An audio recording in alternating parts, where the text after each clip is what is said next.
Hi, this is Corral again, and we're continuing looking at pronunciation. If you look at the words on the board, I hope you can see them. The words are like in English. These are called cognates. Many of these words mean the same thing in English as they do in Spanish. Some don't. Abandonar is an example. One of the meanings is like, or a couple of the meanings are like a meaning in English, but there are a couple that aren't, which would make no sense in English. Okay. So if you would look at these words and you would look at them in English, the way you would pronounce them would be very different than the way you would pronounce them in Spanish. It's just like in English we pronounce Miami, right? That's the city. And we would say Florida, right? So we would say Miami, Florida.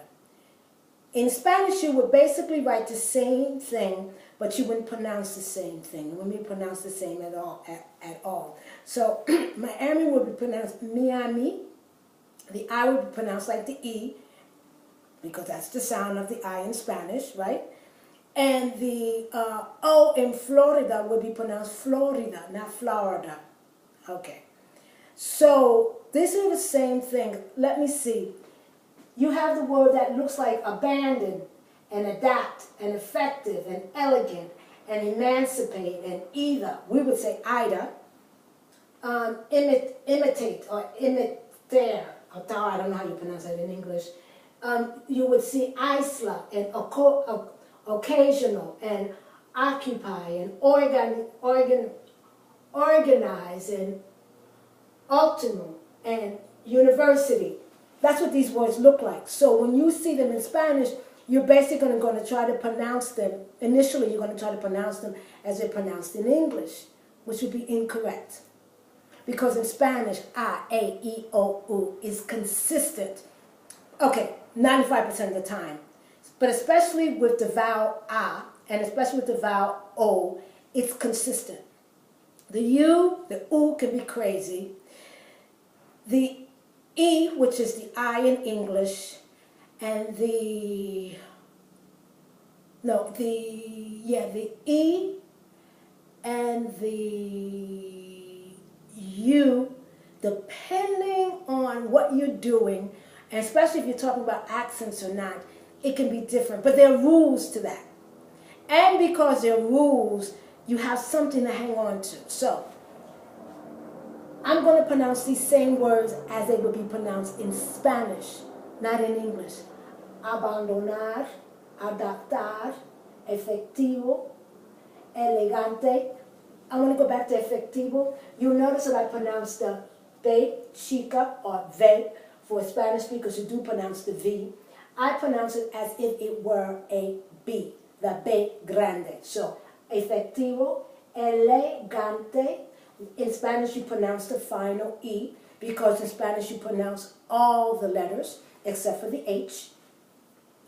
Emancipar, emanciparse, ida, imitar, isla, right? The I never has the I sound like it does in English. Ocasional, not occasional. Ocasional, ocupar, organizarse, no, organizar. Último, último. Here you have an accent. I already have videos on accents to explain why you have an accent, where you have an accent, okay? And universidad, all right? So even though they look like English, if you notice, I'm not pronouncing them like English at all. You may or may not, if you were just listening, recognize what the word. Now, if you saw them, you would recognize them. That's why they're called cognates. You would definitely recognize them. If you heard them only, you may not. So, these are cognates, but they all contain, so you have the first cognate begins with the vocal A, the second vocal, la vocal A, E, then O, and then U. So, abandonar, adaptar, efectivo, elegante, emancipar, emanciparse, ida, imitar, isla, ocasional, ocupar, organizar, último, universidad. Now, when we come back, most definitely we'll start looking at the web page where this is I Study Guides. Let me write that down for you here. Here's a pencil. Let me write down I Study Guides so you'll know what I'm saying. I'm saying I, the letter I, study guides. This is all one word.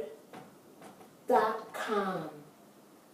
And here you can go. It's I, the letter I, study, S-T-U-D-Y, guides, G-U-I-D-E-S. Because see, in English you do have to spell. Or in Spanish you just pronounce the letter, right? .com, istudyguides.com, or welcome, and welcome is spelled with a Y, so let me just write it up here for you.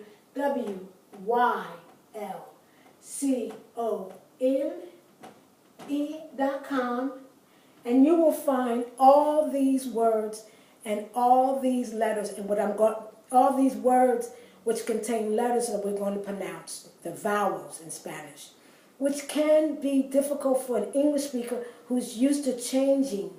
Like I used the word cucumber as an example. The first CU is pronounced Q. The second CU in cucumber, because cucumber is C-U-C-U, but the second CU is not pronounced Q, right? It's pronounced cum, so it's cucumber. Isn't that weird? And there's a lot of words like that. You can have two, those are called diphthongs, T-H-O-T-H-O-N-G, diphthongs. They're called letter blends. And you can have two, one following the other, or at least two in the same word. In one part of the word, that diphthong and those two letters are pronounced one way. In the next part of the word, that's the same group of letters pronounced differently.